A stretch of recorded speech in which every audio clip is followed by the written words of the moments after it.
Hello and welcome everybody to the latest edition of the Buy Around interview show. Now, today I'm joined by, I guess you could say, a former Origin player, but maybe hoping to get back in the mixer. And a lad actually that I can remember watching playing for Brisbane, and I thought there's something about this lad. He's going to go well. And I don't know if you're really allowed to talk about it, because the reason I liked him is because he was clearly hurt and he maybe had a knock to the head, but he got up and kept going. Wow, I can't believe you remember that. You know the incident I'm talking. It's Jai Arrow, by the way, everybody. So, sorry. No.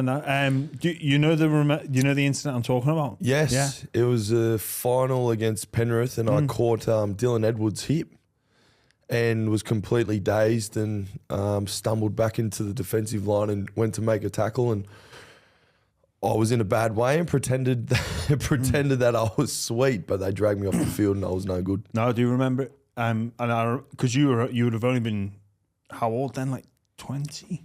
2017, 21, 22. Yeah, and I remember thinking like he's got, and it's one of those that I don't know whether you should dance around, but like, is it the right thing to do? Probably not. But as a young player, you want to see people that just want to get on with it and just keep going. Yeah. And I thought, this lad's got some ticker. And that might come back to hurt him in later life, but there's plenty of us like that make decisions in our youth, and when we first start out, that's going to impact us in the future. But I guess it's part of the psyche that make us up. But yeah, I remember thinking this lad's got something about him. There was that, but also the way that you were playing as well. I always liked the way you play, and playing against you mainly for the Titans. We had a bit of a run in, actually. Yeah, we did, didn't we? Yeah, I can't really fully. I remember it was at Gold Coast's. I hit Gareth Widdop pretty late. It was pretty late, and you weren't happy about it. No. And I remember you coming over, and I had to try to do my best to stand my ground. I was like, oh, fuck. I was actually quite intimidated as a young kid, and James Graham, who was known to be a hothead and a pretty passionate bloke on the field. Yeah. I was kind of like, oh shit, what do I do here? No, you were always awesome for the Gold Coast, and understanding why you went on, or why you got into that Queensland team, and why Souths went so hard to get you. We've just finished a podcast on State of Origin, talking about it with you and Woodsy. Wow. Yeah, pretty. As we sort of spoke about, it's something that no one would have picked for both games. Pretty miserable night for to be a Queenslander. I was down there to watch the game, so it wasn't too good. And obviously the first half, New South Wales were too good, and obviously fought back a little bit there in the second half. So, as you said, wow, it was a different type of Origin footy game for sure. Isn't it funny, just the rugby league roller coaster? Oh, that's what people don't understand either. The highs, the lows, the wins, the losses, just how quickly a week can change in rugby league. Well, it makes me smile, because obviously I've been that person, been in the mixer, and even the fans now, and just the whole media coverage, oh, Maguire's, go back, and it's like, oh, Billy Slater, Parramatta need to get the checkbook out, and they need to get Billy. Oh, now Mad's genius. Oh, how did he mastermind this? It's like, yeah, I know I'm part of the media, but it's overanalyzed. But we're emotional creatures, and we love that emotion about sport and what it brings out of us. But we've got very short memories, and we are very reactive. It's like it's all doom and gloom at the moment for Queensland. Yeah, New South Wales are cheering. It's like when someone says something too, it's just a snowball effect, and then rumours turn into all these different kinds of things. It's now that I'm still playing, I'm on the inside of it, I'm kind of like, oh, this is all a load of crap. But then as you sort of see from the outside, it's like, oh, is this actually happening? What's going on at this club? Is this coach going, or is he going? It's all just part of the game. Even, you know what, I was listening to Jay Jaborovic, and God love him. He's the definition of a roller coaster in rugby league. Yeah, hey? but he was speaking that, he's like, oh, we just got all our preparation right and all this. I'm like, you saying you didn't get your preparation right in game one? It's like, oh, we had the perfect preparation. I'm like, I'm pretty sure if you'd have won game one, you'd have been talking about your perfect preparation. And again, it's full of cliches and all that bollocks, but we've just got to learn to love it and live with it. And I guess now I'm outside of it, it's very different. But when you're in that bubble and you're affected by everything, you're riding all those highs and the lows, it's like you'll probably never care about anything as much in all your life ever again. Like, you have family and all that, but it's different.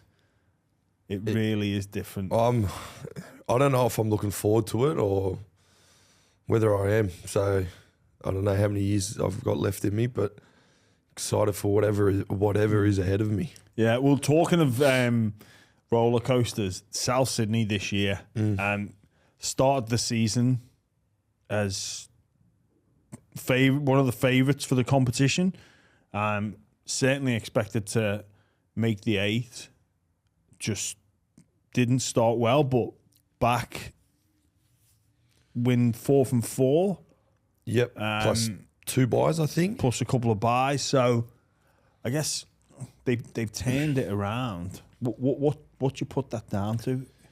It's $1 million question. Hey, I feel as though even us as players, like playing in that team, we're still trying to figure out sort of why perfect preparation. That must be. Well, that helps. Or I think as well with the circumstances of JD, which is unfortunate. And, I still love him, but consider him a mate. Under those circumstances, I just feel as though when that was said and done, there was no pressure on us. We could just go out, turn up to training. We had to move. Obviously, you have to move on with things pretty quickly in this industry, but we had no pressure on us. We came into training and said, you know what, like let's just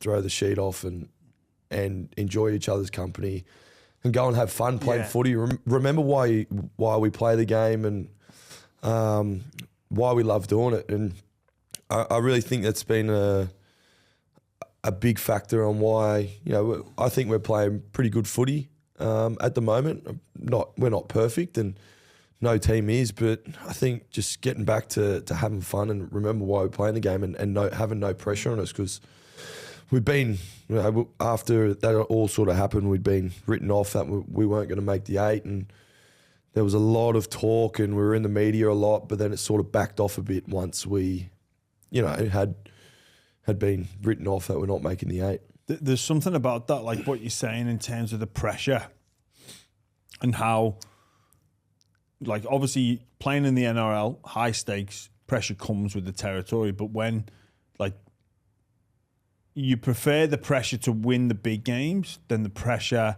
and it's different, the pressure to win big games versus the pressure to turn form around.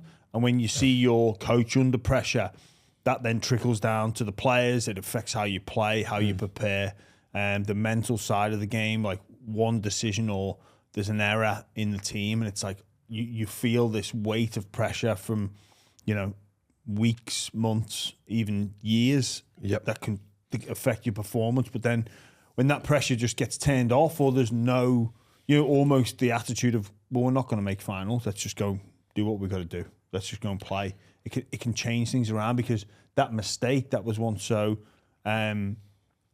met with such overwhelming pressure was amplified. But then when there is no, I guess, as much pressure, it's like, well, it's not too bad. Let's just keep going, doing what we do. Yeah, absolutely. And as you said before, like, we weren't meant to make finals this year, but now they look at it, we have a bye this week. We finish on 16 points, and that's 2 points outside the 8. And obviously teams have to play and whatnot, but we're potentially 4 points outside the top 8. So the competition's so close this year that I honestly think anything's possible. Whether I'll be there at the end of the year or not, which I don't think I will be, unfortunately. Benny pulled me aside after the game against Manly and had told me that the club have taken it out of my hands, and I'll be going to get the surgery that I've required since round one. So I probably won't be there towards the end of the year, which kind of kills me. But then again, I have the utmost faith in these boys that they can make a run and potentially be there and not hopefully not feel that that pressure that you just spoke about. They can just go out there and have fun and just enjoy themselves and play footy. Just on that surgery, the club making the call, is that something that you probably wanted? That because you've got that internal struggle of like, I just want to play. I want to play, right? No one wants to be 100%. Sidelined, but there's a bigger picture sometimes, isn't there? You know what? I'll be completely honest. Yeah, 100%. I had a chat to the physios. They approached me and had said, asked me what my thoughts were, because I know there was going to be talk very soon about whether I would be going under the knife or not, or whether I was going to play out the year. And to be honest, at first I was a bit hesitant because as a player and as a man and as a teammate, I don't want to let them down. But when I copped a pretty bad knock to it against the Broncos, I really just thought, like, I'm not 100%. Is this really worth, my body, and going out there at 80%, 90% kind of thing? Am I doing the wrong thing by my teammates as well? So I had a conversation with the physios and I just said, look, I need this to be taken out of my hands. I really don't need this to be my decision. As a club, I think, you need to take it out of my hands. And then I had to be pretty realistic with myself.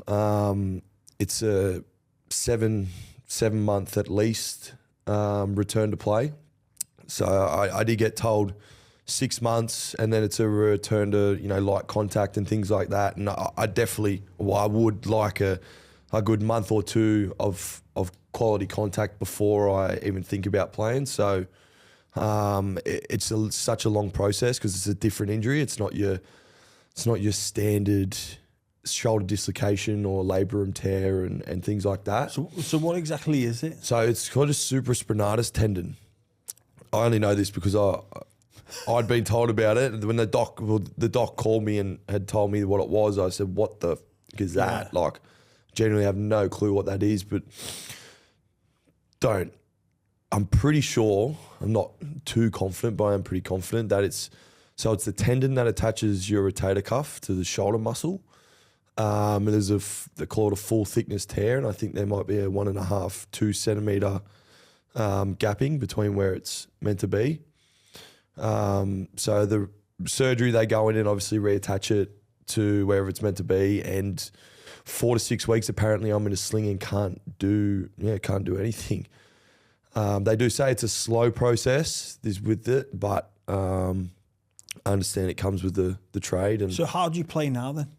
Like that I guess, I know like AC joints, I get that. Probably a lot of our audience don't, that it's, AC is something that you would needle and probably never really get surgery on. But this sounds like a very severe injury that needs surgery. How in the hell are you able to play? Well, it's a bit of a weird. I've been told I've done pretty well to get up to this point to play. I know it was actually quite ironic when I did it. I was sitting out on the sidelines. I actually saw Billy Slater, and he'd come up to me and asked me what it was, and he had done that same injury, and he gave me some really good advice. And that was, when he did it, he was injecting himself with the local anaesthetic and pain-killing injuries. And he said to me, mate, if you have to get a needle, go and get the surgery, because then you run the risk of the tendon weakening and things like that. So when they reattach it, it's weak and it can go again. But he said if you can rehab it, get it strong, and give yourself every chance and don't have to needle it, then play. And I've been playing without the needle. Obviously, when I cop, there's been times where I've copped a few bad knocks to it and landed on my shoulder awkwardly, which then sets it off again. Sleeping's been horrible. Yeah. It's not a fun one, and I have been told, as I said, mate, I've been I've done pretty well to get to this point and be able to play back-to-back games. Is it painful when you're like going into contact? I know what it's like when you've got lingering injuries, but say you get into game mode, the adrenaline kicks in and you just get through it. But like your standard contact, are you aware that there's an injury there, or it's only when an extreme example? I think you went for like a try saver against Brisbane, wasn't it? Yep. That call, and I saw you down. I thought, I got knocked over and landed on my shoulder awkwardly. Yeah. But just normal contact is fine? Or? Normal contact. So at the start, I was absolutely shit myself. I thought the rehab process for 6 weeks leading up to my first game, I thought I was absolutely no chance. The adrenaline does help for sure. It obviously helps big time. But it's just certain. So contact at the moment isn't too bad. It maybe if I at a certain point and things like that, but contact's been all right. It's just more one if my shoulder gets jammed up, if I land on it awkwardly. It's a bit of a weird one, hey, because it's not your standard shoulder injury dislocation or labrum tears that you hear of that are common. So I guess is there any strapping that they put on to sort of stop you, like to limit your movement, so you can't like put your arm out to stop you fall? It'll only go to a certain degree. Yeah, me and Cameron, Camo Murray, been calling each other, no disrespect either, Nigel Plum, because I've got that much strapping on me at the moment. But I've got my shoulder, normally strapped, plus the Madison. You seen the Madison like straps? Is that the one where it sort of goes across the body, where you can't across the body? Where you can't lift it past a certain restriction. Restriction movement. Yeah. I also have like a big pad as well for my AC joint, on both sides, mind you. And then because leading up to when I was going to play, I thought, well, I'm 100% in my mind with how painful it can be with the shoulder. I knew I was going to feel vulnerable, and I felt like going into contact and being a bit rusty, I would have been a bit chesty, like using my chest a lot more. So I'm wearing a sternum pad as well. So I'm the modern day Nigel Plum at the moment, me and Cameron Murray, mind you. Oh, how good. You know what? For me, the worst thing about wearing strapping is getting it off. Yeah. Horrible. Like, it's you play that tough game, but peeling that strapping off is just the worst feeling ever. Although I'm not, hopefully I'm not retiring anytime soon. The amount of strapping that I'm wearing at training and in games at the moment, I kid you not, like I genuinely think to myself, in my own head, I'm not going to miss pulling this strapping off when I retire. Like, I look forward to that day, to not have to strap myself again. The little things. The little things you don't have to worry about when you're not playing the game. Mate, you spoke about South Sydney this year and the table. I look at the table differently because the buys messes you up. I think it does. To play finals, you need 13 wins. Yep. You're currently on 5. Yep. So you need 8 wins from 10 games. Is it to make that 13 wins to guarantee it? You reckon that's possible? I do. I think with the quality of players that we have, and anyone would say, everyone said at the start of the year that the quality of players that we have in the side, it can be capable of anything. It's just a matter of us turning up week in and week out and performing. And it's not hard to do in the NRL, as you know, Jimmy. It's one of the toughest jobs in the world to. It's so demanding on the body, demanding on the mind. There's a lot of emotion involved. But I don't see why I've got, 2 games potentially left. I don't see why the boys can't, why we can't make a run for the finals. And I'll always be confident in our team's ability to play footy and win games. And we've done that. We've definitely shown that over the past couple of years. Halfway through last year, I don't like going back to it, but we were leading the competition, and spoke to you before about we went Penrith, Broncos, Melbourne.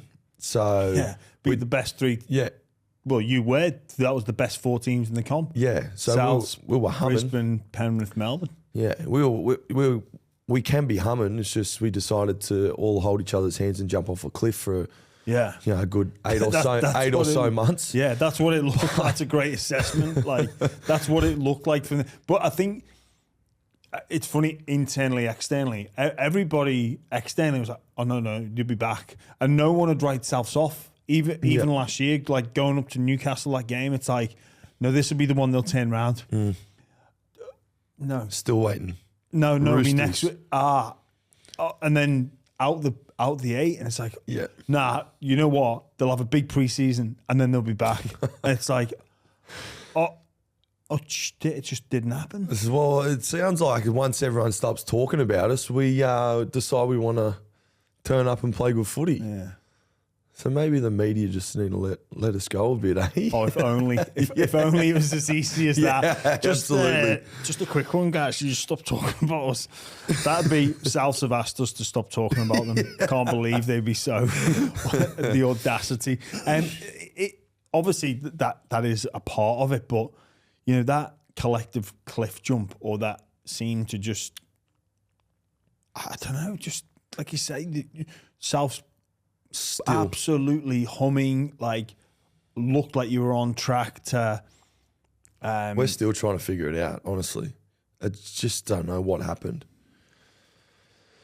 It's, I guess you not blame, but look, we did have a fair few injuries through that Origin period, and people were coming in dribs and drabs back, and trying to pull games together consistently with our best side. Like, I suppose you can make a case for that, but at the end of the day, as a player, I'm a big believer of we weren't playing well as a collective, as a team, and there's in rugby league there's so many adversities you have to overcome, and I suppose we didn't do that for a long period, but I think we're really trying hard to, get back to where we know we can be, and we're doing that at the moment. Yeah, and obviously, you guys looking for answers. The media go looking for answers as well. Well, there's only one answer that they always find when the team's playing badly, and that's unfortunately the coach. Yeah, and, coach, star players. Yep. Like, what was it like inside the camp when you coach, arguably your culture and your star players getting scrutinised to the absolute maximum, and almost a bit of an easy hit, because as we all know in the media, when they're quiet news days or quiet news weeks, it's like, well, we need to talk about something. Yep. I know. We'll go to the team that's underperforming. The Warriors are that team at this particular moment, but it's been South Sydney for a good 12 months. Yeah, absolutely. It's hard. It's definitely hard. Because as you know, like, you go to training and you're with those boys every single day. Well, not every single day, but majority. You're with them, you see them, and you care about them. You don't want to see anyone at the club put under so much scrutiny and pressure. But as a collective, like, you do definitely say that you want to block the noise out, the white noise, the outside noise, I guess you could call it. Block that out as much as you can, but it's always lingers. Like, it definitely lingers, and when you're under pressure, sometimes it can get the better of you, and unfortunately it did for us, to be honest. And it's it's just it is, as you said, a snowball effect. It can be. Yeah. Certainly turn things around. So positive signs are there. There's no doubt more improvement in South Sydney. A few roster changes, but more importantly, the old coach is back, Wayne Bennett. Have you spoke to him, and if so, what has he said, and what have you made of the old guy coming back around? Obviously very excited. He was my first coach in the NRL. He debuted me in Brisbane, and then he was a big, him and JD were a big reason why I came to South. So, very excited to have the big fella back. I did actually give him a call. I did give him a call to say I'd love to have you back, etc. And he he actually didn't have my number. Oh, really? He lost my number. Whether he lost it or never had it, I don't know. I remember I gave him a call and I was like, Wayne. He goes, hello? He goes, hey, mate, how you going? And I knew he didn't have my number. I said, you lost my number, you prick. He goes, I said, it's Jai. He goes, oh, Jai, you're the last person I'd want to hear from. So I had a good laugh with him on the phone and, yeah, obviously all the boys are very excited to have him back, just with what he brings and his humour. It'll be good to have his good sense of humour around again, and yeah, can't wait to see him. And obviously that's next year, and shake his hand once and give him a hug once, and then that'll be for the year. I do enjoy that about Wayne. The little details, or the little things that can aggravate a human being. We've all got these things. The pet hates, the bugbears. Wayne Bennett is one handshake a day is enough. So I've been with him in England camp, and I can appreciate that. Where it's just like, no, we've already said hello, and we've already done that. We don't need to go over it again. But then the best day. I almost think, was it wise to let people know about what bugs you? Because we all know footballers. You give them an inch, or you show to them what pisses you off, and they're gonna hardly the type of people that just go, oh, I'll make sure I look after you and never do that again. 100%. And he's good at that. He's always good at those little things, these little quirky traits that he has, the big fella. So, but I mean, no, we just go and try and shake his hand all day. And he moves his hand. Beyond pissed off. Who's he? He gets Freddie. He gets Freddie all the time. Freddie goes to shake his hand and he looks at it. I like that, a man with principles. Just obviously, I've experienced it on an international level. You've experienced it at Brisbane, Souths, and we'll be experiencing it at Souths again. But just for our listeners, can you sort of explain the Wayne magic dust effect that's been spoken about? Like, what is it from Clubland that makes him so successful? I just think the care factor, first and foremost. He cares about his players, and he's got a little bit of a famous saying that if he's not talking to you, that's a bad thing, basically. But if he is talking to you or giving you feedback and things like that, that means he cares about you. So he's the care factor first and foremost. I think, believe it or not, his sense of humour, it's hilarious. Sucking up to him. Yeah. Oh, you're so funny, Wayne. Could be my coach. Well, who knows what he's going to do? He might come out and clean the joint. So no, I've got Wayne, to at least. I said you were funny. And then I just love I think one thing that probably goes under noticed or spoken about him, he's just brutally honest with you. And some people can take it different ways, but for myself, I'm someone who would just love straight down the middle, brutally honest, whether I'm playing well or don't have to tell me if I'm playing well, but if I'm not playing well, that's something you want to know as a player. And he's just straight down the narrow, and this is what I need from you and I want from you, and I expect. So I love that about him. Yeah, he doesn't sugarcoat things, does he? No. Like I can remember in camp, in England camp, Josh Hodgson was just out of form and played this game. But he wanted Josh in the team because he knew how good he was for the group. And he's like, Josh, you're just playing shit at the minute, but you'll be right. And it was in front of everyone. That sounds exactly like it. It was like, but other coaches, that would be like someone's got the shotgun out and just blown their legs off. Did he do the ratings too? Yeah, 8 out of 10? The ratings. Yeah. Tommy Makinson got a 9.5.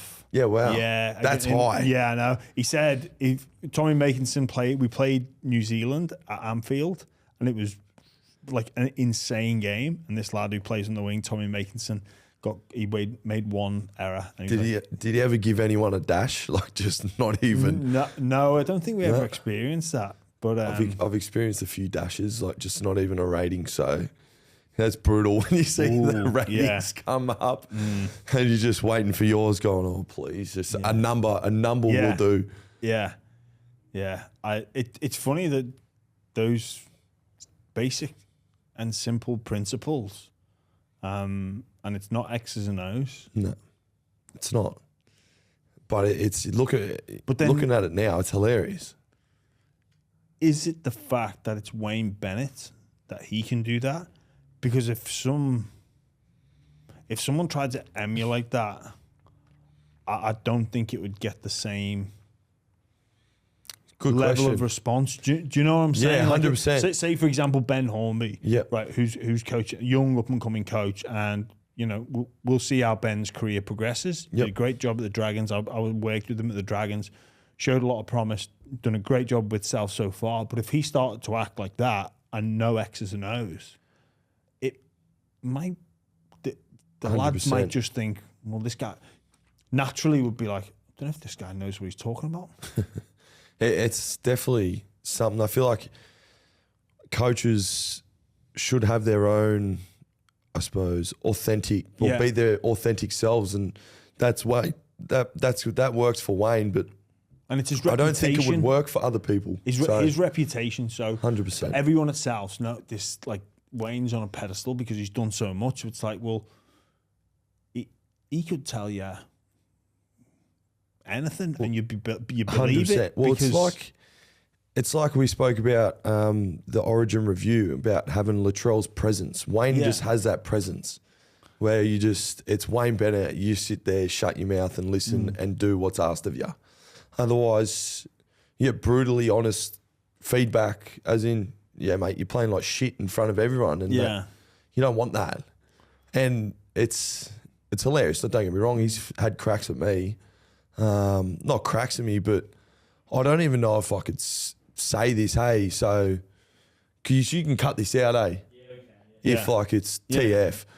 I remember sitting in a video. This is one of the boys honestly laughed at me, and rightly so. We were playing the Bulldogs on a Good Friday. It was my first year at the club, and I took a carry. It was we had the ball, I don't know, 15 out from our own line. And I took a carry and sort of crabbed sideways, and I got dished up. And anyway, coming in the video session, and Wayne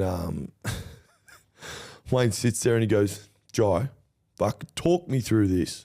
He goes, "What are you doing here? Look at ya." Mate, the whole room started. I've never seen Cameron Murray laugh so much. So just those blatant, honest, brutal one-liners. Yeah, well, best. it's. See, I don't know if you could say that word. No, put that word in here. We'll maybe, I don't know, we'll figure that out. But just in terms of that brutal honesty with a little bit of humour, because thinking about being back there, if it's a different coach and he says you're playing shit, often a player could respond, well, coach me how to be better then. Yeah. Do you know what I'm saying? Then but with Wayne, no one would ever say that, because that's not the point of the message. No. That's not the point. Because, or the person he delivered that message to, he would know it's going to ignite a response. Yeah, 100%. It's not going to be that. I think he's so smart too at picking the right people for it. So people who he knows need to kick up the arse and will respond to his ways. I think he's so smart at picking and choosing who he does it to. Yeah. That's it. Because some would be quite confrontational, or like, well, tell me, or go Or have that blame mentality where he's going, well, coach me to be better, etc. Yeah, and he's one of the things he'd say to us in camp is like, no bitching about what's going on. If you've got a problem, come and see me. Yeah. Like, don't go behind my back, or don't go around there and be creating little groups like, oh, this coach is doing this. Come and see me. I'll sort it out. Yeah. Like a man. Be a man and stand up and do it. And that's confrontational. And it's difficult, but it gets results. It does, absolutely. Yeah, well, look what he's doing with the Dolphins at the moment. Like I don't know, what were they? I can't really see them at the start of the year, experts saying that they would be in the top 8, especially at this stage of the year. And without Flegler and without Gilbert. Yes, and the amount of injuries they've had, like the Hammer's been in and out. Yeah. They've had Trey Fuller at fullback. Farnworth has missed a bit of game time. Yes, with his shoulder, and he just somehow continues to get the best out of his players. I think he's turned Cody Nikorima, my mate Neff, he's turned his sort of career around. He's playing majority of the best footy I've seen him play this year. He really knows how to get the best out of players, and I think it shows with the Dolphins this year. Yeah, he's really doing a good job. Oh, undoubtedly. One of his he has plenty of staff that he brings with him. Have you worked with Dr. Phil? Yes, yeah. Mozzie.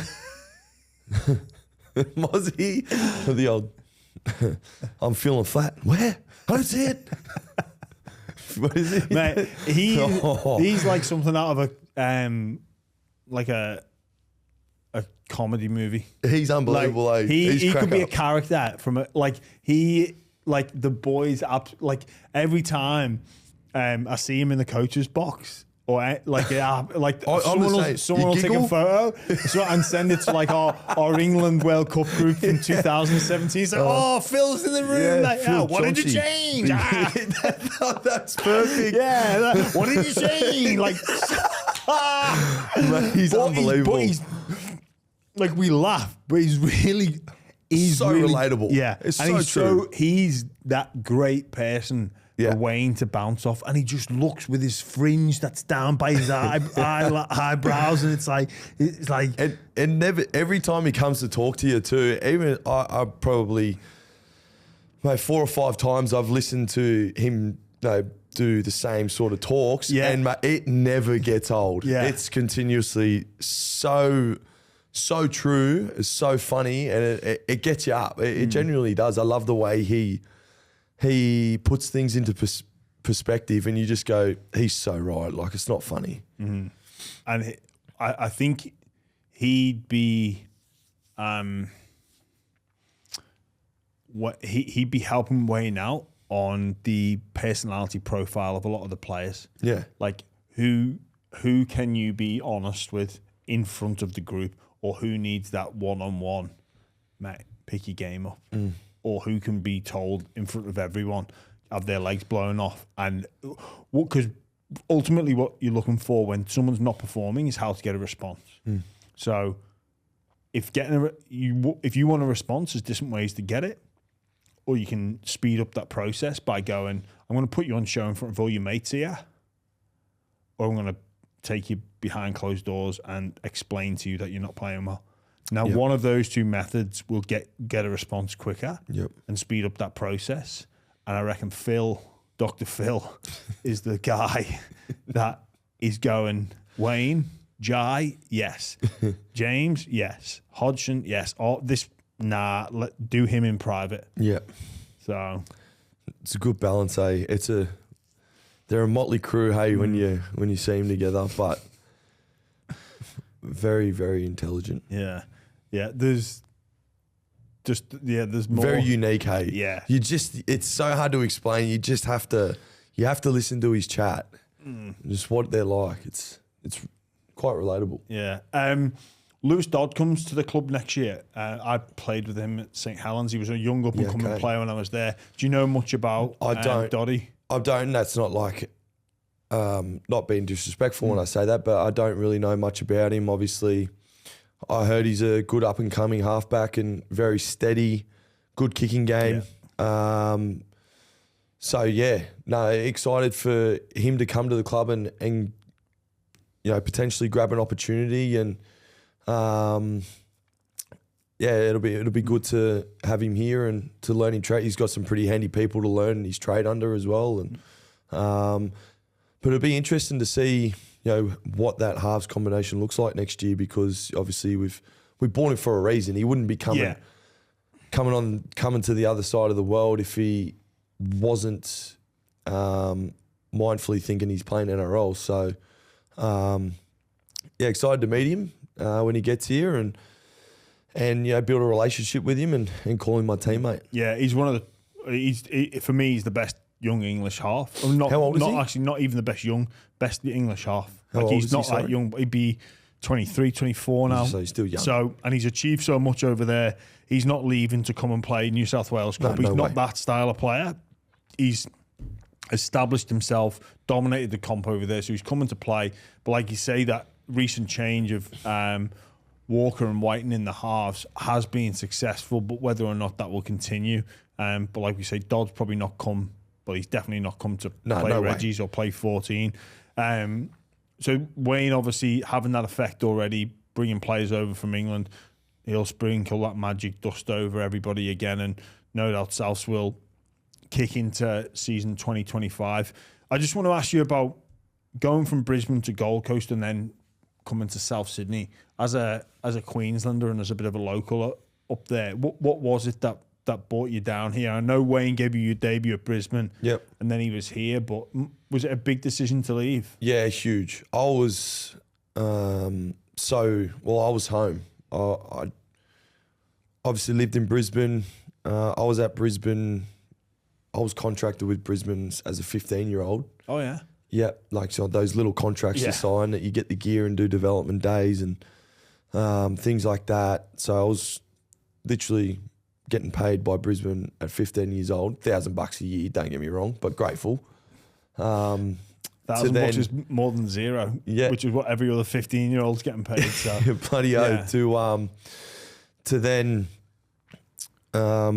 spend 2 years full time there with Wayne and made the decision to leave the club. And I was in their system at 12 as well, like doing development things. I wasn't actually contracted with them then, but I was there for so long that I didn't really want to leave, but the opportunity arose to go home and to potentially, it wasn't obviously set in stone, to potentially cement a starting spot in and play NRL week in and week out. So I took it and came down to the Gold Coast, and then 2 years in, or the end of the 2019 season it was, Sammy retired, and then South jumped into wanting to sign me, and then I just went, okay, shit, this is serious business now, because my manager had asked the Gold Coast to negotiate with other clubs to see, obviously, where I was at, etc.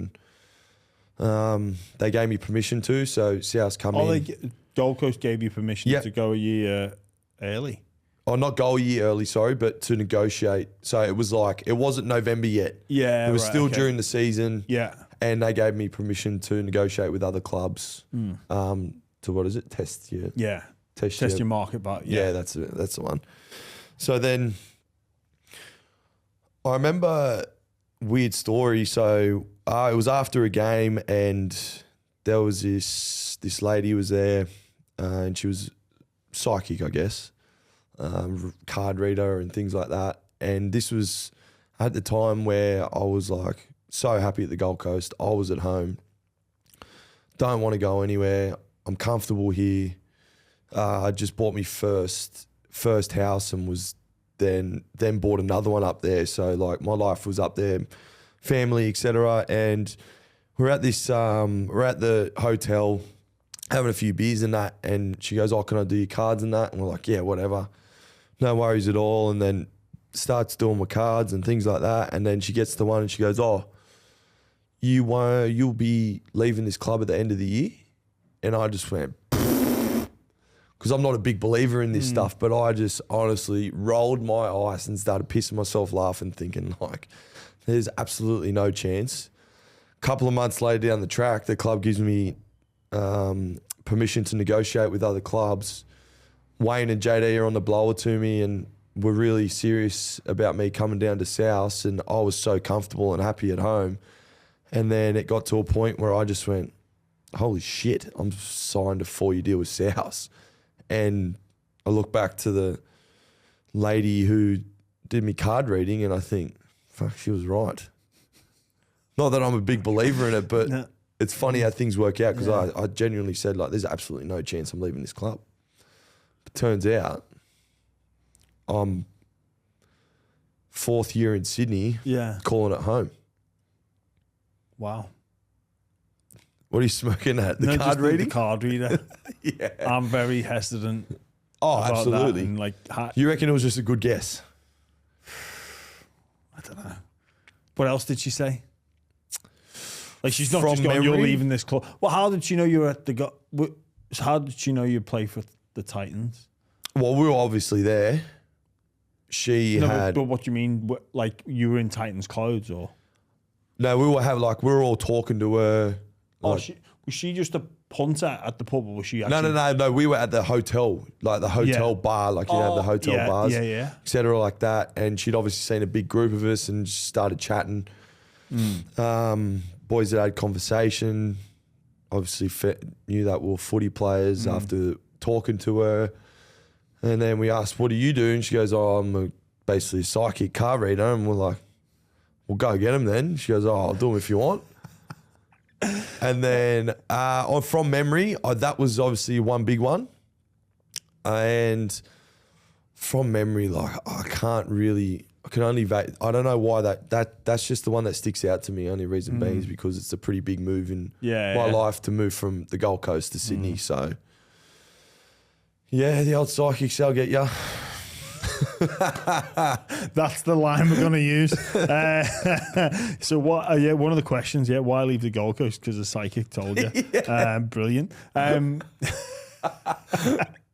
Just loads of NRL players out there, like well, if you're stuck on a move, Cam Munster there weighing his future up a couple of years ago.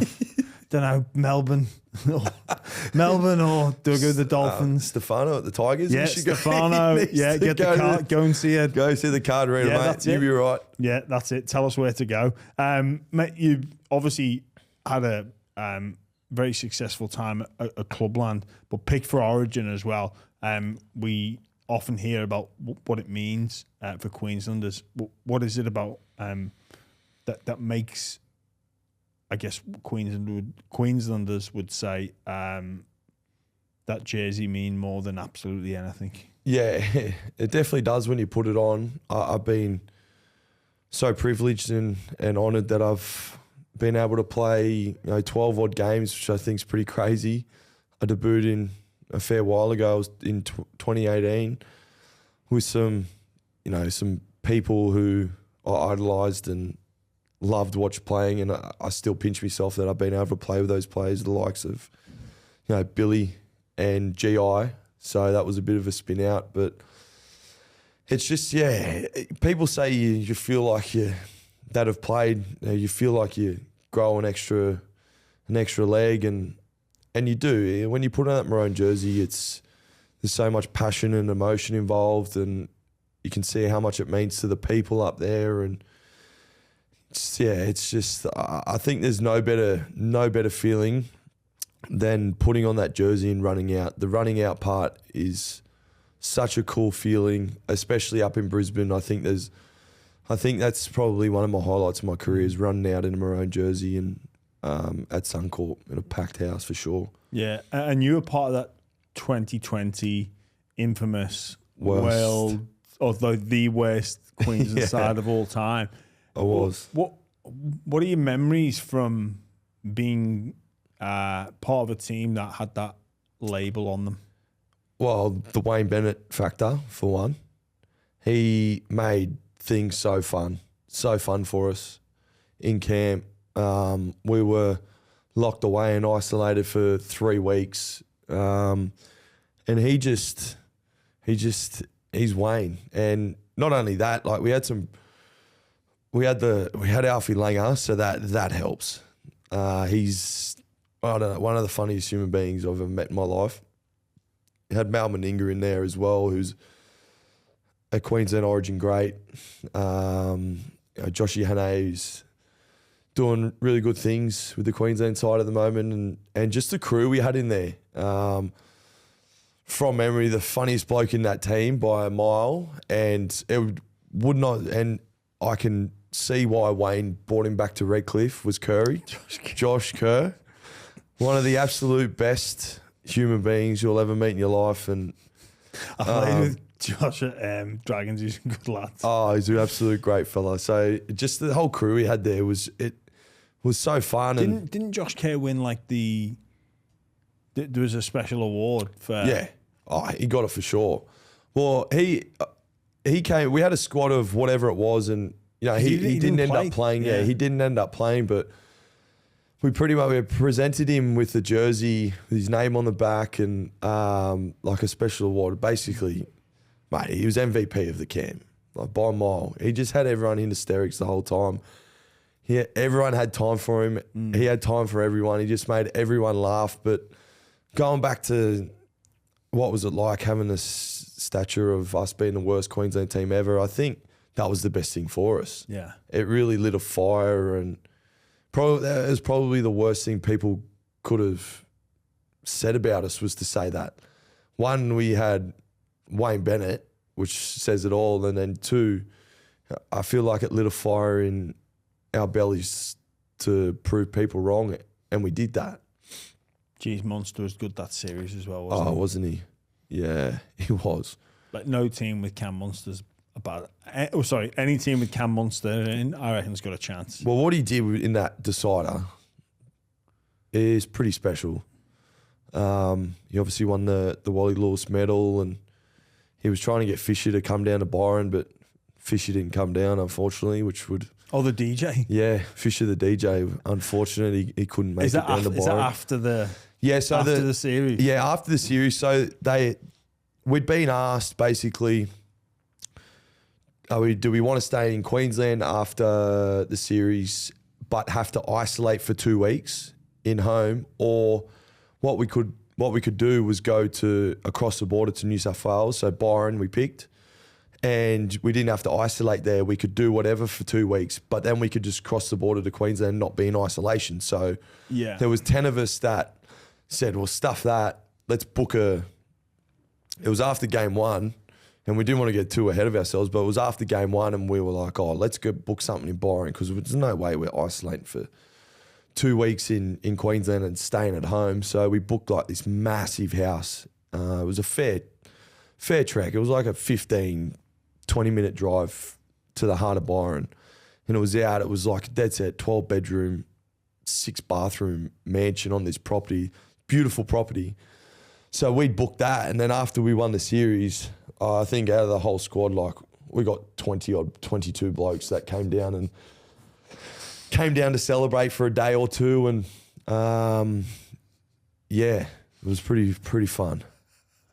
It was unreal. And what, Munster was trying to get Fisher down to the house, or just the club in? Well, he did it. I think pretty sure from memory. I remember him saying in an interview, "Fisher's coming," but I'm pretty sure he said like, if we win the series, you're coming down to Byron with us to DJ for us. And I think he replied like, yeah, I'll come. And then when we won, I think there was an interview and Munster said, Fisher's coming. We're going to Byron or something. But he never ended up coming, so I'm still waiting for that. And we had the perfect setup too. There was the pool. So there was the pool, and then there was like a little spa pool, but that was empty.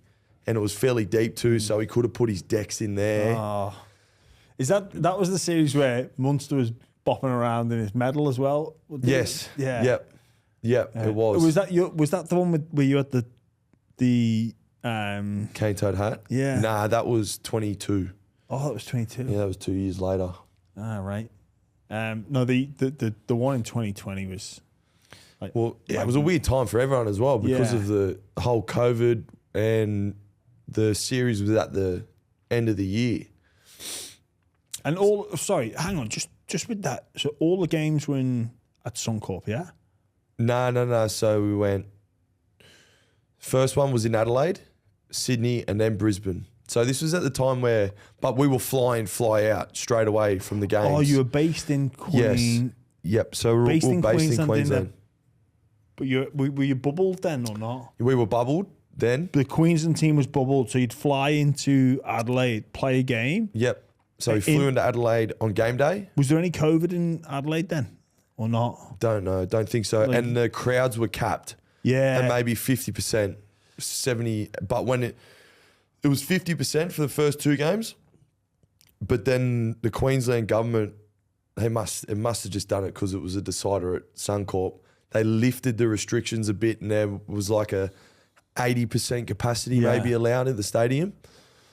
So looking back, it was ridiculous times. You know when you were in camp in Adelaide, and did you have to? Were you allowed to like go out or not? Nah, so I mean, we flew there on game day. Oh, so fly in, fly out game day. Yep, we flew there game day, but we went straight to the hotel. We weren't allowed to leave the hotel. We had to stay in our rooms or go into the team room.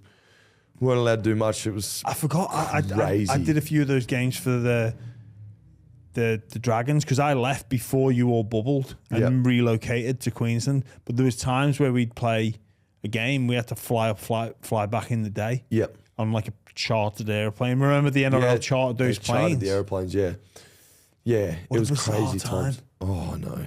Like, mate, it's so weird that period of our lives has come and gone. And like, we look back on it now, like, what was going on? And then it got worse when there was no crowds and there's cardboard cutouts and fake cheering over the microphones trying to play in that. There was times. some interesting people got through the keeper in terms of who got in the crowd. There was obviously some people with a different sense of humour that, I think it was too, wasn't there? Yeah, there's a couple of Questionable characters that obviously just someone at the NRL thought was applying to be a fan in the crowd. But mate, on the 22 Origin with the cane toad hat, speak about you being like a genuine character, a funny man in the game, like a good personality. That really showcased it that you were still wearing it the following day and you still had dirt all over yourself. Yeah, well, and that's the thing. Like, that wasn't me. It genuinely crossed my heart, hope to die. Genuinely wasn't me trying to be an idiot for the TVs or whatnot. I was in a massive rush. I thought I was going to be late, so I'd rolled in. Like, I kid you not, the bus was meant to be at 7, and I'd rolled in at 6:30, something ridiculous, and I had half an hour to go up, try and quickly have a shower and whatnot. And I did plan on, because I had a huge night, I did plan on like kicking on that day. So, and I wanted the cane toad hat with me. I wanted the shirt with me. So I went up, quickly packed my bags, thinking I'm going to be late for the bus. And I roll down, and then I just like walk out and go, oh my God, swamped with cameras. It was like 6:57. I don't know how I remember it particularly being that time. And I was the first one out. Oh, no way. Yeah, so I've just gone, no. I said, is anyone on the bus? They said, Nat, you're the first one. And I was like, you're kidding me. So it would have been ideal if we walked out would have been ideal if we walked out together. But because I was the first one, I got absolutely hammered and then took a deep breath. I took a deep breath and went, well, I may as well just do my best here and be authentic. And I was. I was blind. I was blind. I hadn't slept. I'd rolled in from the casino at 6:30 in the morning. And then I kicked on that night again and maybe a couple others and had to play Sunday. So 6 again? Yeah, I haven't actually said this. So we won on the Wednesday and I drank Wednesday, Thursday, Friday. I was just so excited that we won. Had to roll in the captain's run and then played Sunday. I don't think I've ever told that, to like openly. But that was me excited. It was me being authentic as well. It wasn't me trying to carry on or looking for attention like that. I wanted to enjoy myself. I was enjoying myself. Yeah, and rightly so. And it just so happened I wanted to wear that cane toad it had everywhere. So how long did you have it on for? Obviously, you did 2 days. Wednesday, Thursday, and then it got lost. Nah, I kept it. Still got it. So why not Thursday I took it off. Yeah, Thursday you took it off. Why? Thursday I took it off. It was a bit of a pain in the ass because like I'd have to pull it down and then it'd sort of slide back up and I'd have to keep pulling it down. I think after 2 days of pulling it down, I just went, I put it in my room and yeah, well, good times. Great times. Right, obviously, you know. I'm a bit old school, I think. Yeah, no, I like that. But do you ever get told to change who you are? Have you ever had that like... Not to change as a person and the way I am, not the way I am as a human being or a person like that. I've never been told to change that, but I've had a few little conversations with, I'm starting to get a bit older now. Maybe I've got to settle down with having too many beers. Obviously, it's all sweet to have a couple of beers here and there and whatnot. But yeah, for sure, like I've had conversations with people, and not only with coaching stuff, but with players as well. Like boys have come to me, and I'm kind of like, yeah, look, I agree for sure, and I'm being heaps better with that. Don't get me wrong. I was probably 25, 26. I was taking the piss a little bit. Started to do hammies, calves, and I went, well, maybe I do have to settle down a little bit, and I definitely have with my recovery. I'm heaps better with my recovery sides of things. Got a missus now, so she's off the market. Yeah, off the market officially. So she's pulled me into line a little bit. Not pulled me into line, but obviously settled me down a lot because I'm spending time with her and things like that. But I haven't been, going back to that, I haven't been told to change as a person. I am who I am. I'm authentic. I'm a pretty approachable guy who has time for everyone. But just with the drinking sides of things, I probably was a bit too old school instead of having that professional approach. But at the end of the day, and I'll be honest with myself, mate, I play the game because I love it, and I love competing and I love playing the game, but I do also enjoy having a beer with my mates and celebrating wins, and I always will. It's why I play the game, is to celebrate with my teammates. I can 100% relate to you, and I know what it's like to be a person of extremes as well. Of like, right, I'm extreme all in. So like Monday to Friday, it's like you're all in. I'm like winning everything at training, trying to do me, like, maybe not in the gym, but like running, like that's my thing, all dedicated, and then boom, play the game, put it all out there, right? Let's go. Yeah, absolutely. I can't just be a person of extremes in one domain of life. You got to do it in all, well, the ones that appeal to you, like football and drinking. Yeah, and I have been heaps better on picking my times too. Yeah, I think that's a natural progression, and also like you know what it's like. You can do it when you're younger, and you can go out and you can go out Wednesday, Thursday, Friday, and play on Sunday, and you wouldn't even know. Honestly, and if you were to survey the crowd of the players, the referees, everybody watching, you've got to pick one player that was out drinking. They wouldn't pick you. You'd be one of the last that they pick because you're killing it, because you're all in, and almost it acts as a little bit of a motivating factor to be like, I can't let the team down because I've been out drinking. So I need to perform, like I need to be above and beyond because I've got this devil at my back going, you've let us down here. 100%. And also that means you can never do it again. Yep. Because if you play shit and you've been drinking, you're never going to drink again. And you love going out and it's like, I can't. And then it gives you no excuse, and it gives other people, you don't have them on your back. Yeah. Because they're not the conversations you want to have. Like, no. You're playing poorly because you're drinking and things like that. So I do get that part, and it's actually good to hear from an old head who, there's a lot of similarities, Jimmy. I liked having a good time, like win, lose or draw.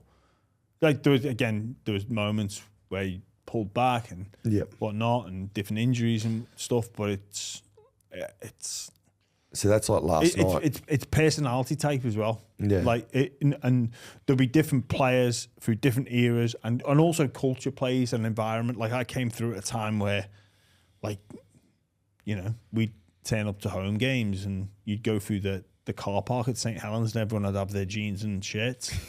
Ready to go after? Ready to go. We'd finish on a Friday, be like, we're going out. Well, like everyone would bring your kit with you. You're going out. Bring your dancing shoes. Yeah. Because no one would want to go out in their club suits. I wonder how that would go down these days, especially in the NRL. The media would have an absolute ball with that, what are you wouldn't doing? they? You're thinking about what you're doing after. Yeah. You're not thinking about the job. Should I do it next game? We're prepared. We're just prepared because you don't want to be going out in your club gear. 100%. 100%. We're a couple of lads that used to go out in their club suits, so everybody knew who couple of the fringies. Yeah. That weren't well known. Try and pick up. Yes, they were. 100%. Yes, they were. Didn't we let them know about it? But mate, it is changing, and it's become more. There's a time and a place, but there's no harm in having a good time. And I think it suits the nature of our sport. It really does. Like, and there's personality types. Spoke about that at the beginning of the show, where you're that person that gets up, goes, I'm half concussed here, I'm stumbling around, I'm just going to go. That sort of personality type is attracted to our game. Yeah. People that think that way, that like, I don't care, I'm just going to go, I'm all in, I'm willing to sacrifice all this. But also those type of people generally, they're higher risk takers, and they like having that extreme of like being under the influence of a mood altering substance, i.e. alcohol. Yeah. So it's just, it goes hand in hand. And it's just so fun when you're with your mates too. It's honestly... There is that, yes. Like, in all honest truth, there's just nothing better than winning a game, going to the pub with your mates after a win, sitting there, cheersing a schooner and just having the first sip of a tap beer. And Have you ever listened to Bert Kreischer? Nah. Bert, yeah. Who is he? He's a comedian. He does stand up with his shirt off. Mate, and he talks about beer. He talks about beer, and it's like true love's first kiss. You sip. Honestly, he does this speech, and it's like, it gets you fucking up for a night. It's like true love's first kiss. It's like, I want to see a sunrise with a cocktail, or a sunset with a cocktail. He's like, yeah! Mate, it's so brilliant. Well, every time I just look around and I see my mates like having a schooner and that, I get so excited and my eyes just light up, and then I probably, as time goes on, I take things too far, not too far as in I do anything stupid, but I just get so boisterous and so happy, so excited that I end up getting punted because I'm too loud and you never want the party on. to end. It's like, we've got to keep this going forever. Like, when, like, how bad is it when you're with your mate and it's like, someone's like, I want to go. You're like, no, fuck, no, one more. No one ever says bye. Well, you get filthy at him and you nah him. Yeah, well, but for me, I can't ever recall being out with like certain groups of lads and anyone ever saying bye. Because it's just like, it doesn't happen. No. It's a smoke bomb. Yeah. It's like, I'm out of here because if I go, I'll never get out of the vortex. Oh, 100%. And I can bring people like, come on. Like, let's just keep going. Like, I've got this. It's like, that's tomorrow's issue. And that's future you's problem. Well, when you get in that smoke bomb mood, I get real nervous. Like, I'm like on edge going, how do I do this? You got to full on plan your escape. Oh, I might go to the toilet and then walk out the back way, but will he? Oh, he's in the pokies. He might see me. So there's all these little things that it's actually funny talking about. I just go and in Vegas actually. There's obviously heaps of people in and around. That's like coming in and around the casinos and the bars that we were all in. And I remember Mark Flanagan, and I'd been messaging him, and I was exiting, and he was like screaming my name, and I just ignored him. I was just like walking. I was just gone. Well, I was that like, place is a devil anyway. I was like, I've made a decision to go, like, and I almost have like a zip cord that I pull, and then that the countdown timer starts then, so I can't be stopping and talking nonsense with people because I know you're trying to bring me back. Well, remember I saw you and I was like, you want to come for a beer? And you're like, absolutely not.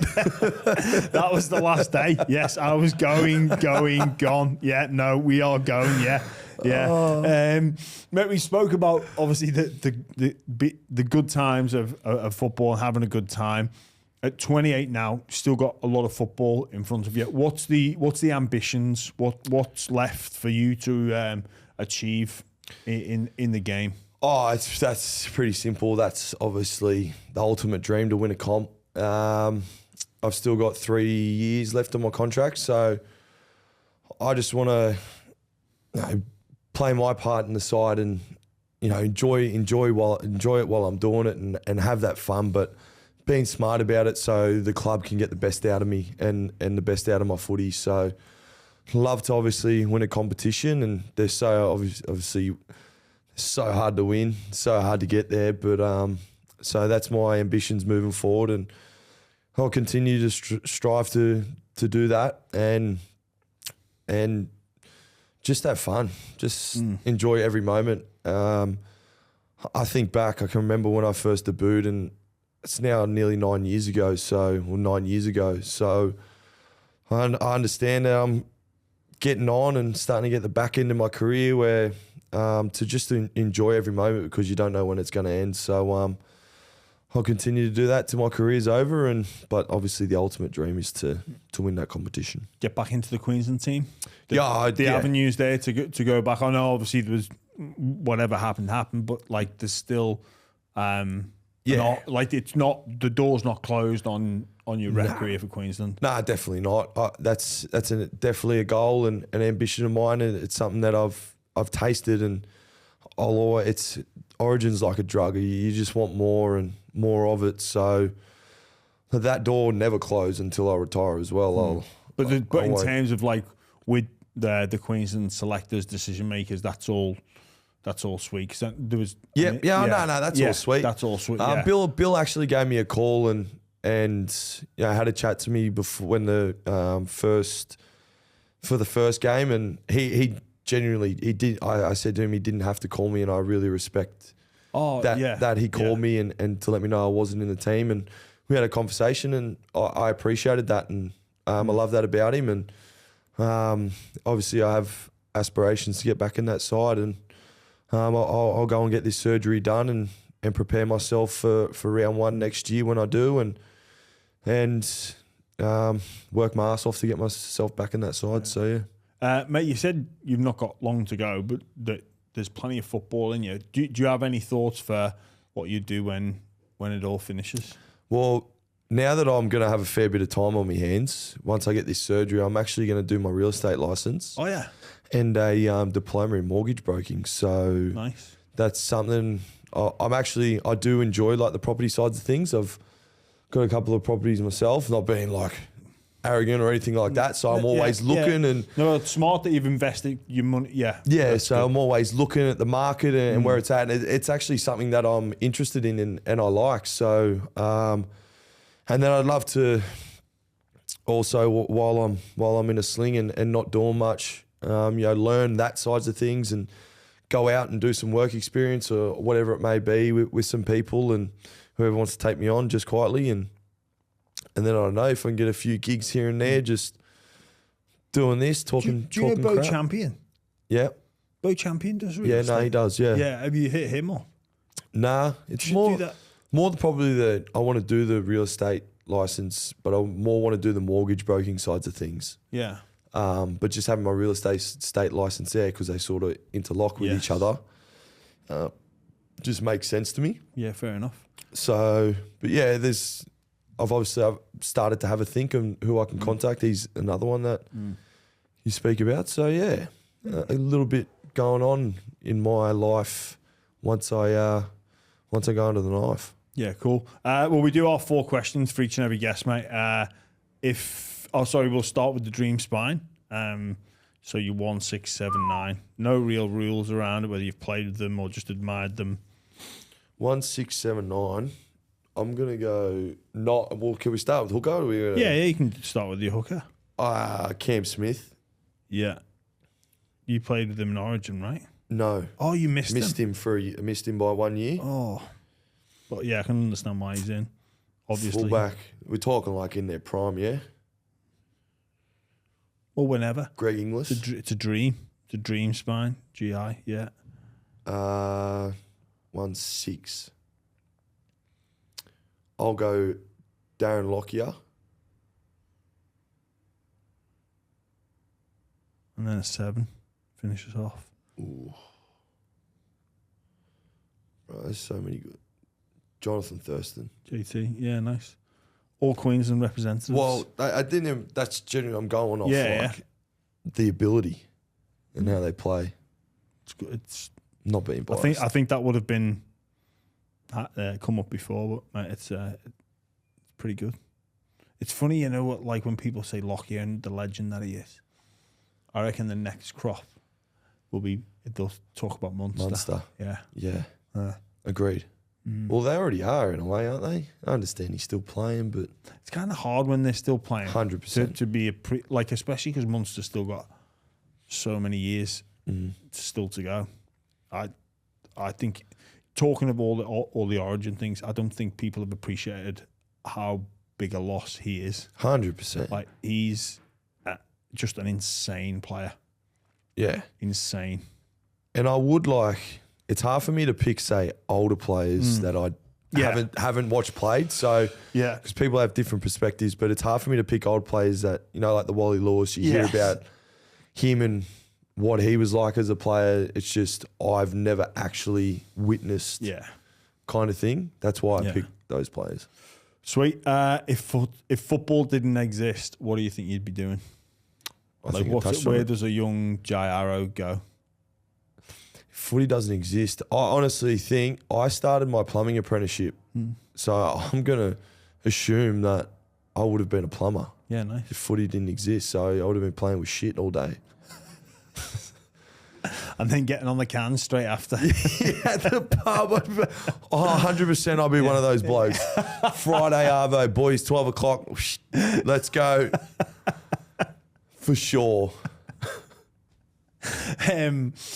The most interesting person that you've met in your life so far? Met some interesting people. Tommy Burgess is up there. No, that's no word of a lie. That's not me taking a piss out of my teammates, but he genuinely is. Yeah. What is it about Tom that you find so interesting? Oh, mate, he's Mr. Fix-It and Wreck-It Ralph at the same time. Like, he ruins everything, breaks everything, but he's just so quirky. So when you get to training, he's so funny to watch. Just if you are having a shit day, just sit there and watch Tom Burgess walk around the change rooms. Like, there's one time our ankle strapping that not an ankle strapping, but a thing that you sit on to get your ankle strapped was like ripped in that. And here's Tommy like taping it up perfectly and he's doing crap. And then he walks over to the coffee machine, he pulls like this coffee machine out, puts 2 cardboard boxes so all the coffee falls in there and slides it back in. And he's like making coffees for everyone. He's just so extravagant and he's such an interesting person to like study. And I'm going to miss him so much. And then, so in that sense, he's Mr. Fix-It. And Wreck-It Ralph, when I was living with 90, I had Mad Monday at ours, so everyone ended up back at ours. And Tommy the Dope had no idea how to open the side gate, and it's just a latch that you flick up by, mind you. It's not hard, and it's a timber side gate. So he kicked it in. He broke it. Kicked like a piece of timber off to open it. And then, anyway, I'm like, who has kicked in the gate? And Tom goes, oh, that was me. Sorry. I didn't know how to open it. Mate, you know what? I know Tom, spent a lot of time with him, and you're 100% right. He can do anything, and he wants to do everything. Yeah. But then he has those moments where you're like, what planet are you on? Can I just say, I'm going to miss that bloke so much. Like, I'm actually not filthy, but I'm actually genuinely upset that he's leaving the club at the end of the year. So I'd definitely go Tommy, the most interesting person, only because I love him and he's a very interesting character. He sure is. Lastly, a sliding doors moment that you think about in life. So for me, it would be, or one big one would be whether or not I came to Australia to play footy. Sliding door. I'm going to say, fairly similar. Like, what if I didn't come down here? Like, I wonder where I've always kind of not wondered, or not regret or anything. I've always wondered, I wonder what I would be doing right now if I didn't come down to Sydney. Yeah. I think I'd just be like, I don't know whether my career would have, gone on a decline up there or an incline. And I always think to myself, I personally reckon I would have got comfortable up there, and my career potentially could have gone backwards. Then I think, maybe could have gone forward. So I've always thought, what if I didn't leave the Gold Coast? So yeah, If that Tarrant lady hadn't have got if the psychic didn't get to me, didn't get and her name is, and she didn't plant that seed in your mind. yeah. Maybe Wayne Bennett sent her up there. Oh, I doubt that. He probably didn't want me. Well, of course he wanted you. He signed you. He was getting old there. Maybe he had Alzheimer's or something. No, I reckon, bring this bloke down. I reckon he's gone. Let's send the psyche up. Just plant that seed. You're going to leave this club. He'd already met with Riolo. He said, we want Jai. That's what it is. We'll get him. I know how to get him. Yeah. Send What's us that movie where card reader. they mess around with people's psyche and they plant subliminal messages? Oh, You know good what? movie. The Magic Show. The Magic movie. They plant subliminal messages in people's minds, Yeah. and it's all part of. Well, the there's plan. Focus. They do that in Focus. Sorry, it's Focus is the one with and Will Smith. yes, Focus is the one I'm talking Robbie. about. And the number. Yeah, the number, The football number. Yes, that's it. That's the one I'm talking about. Yeah. Focus.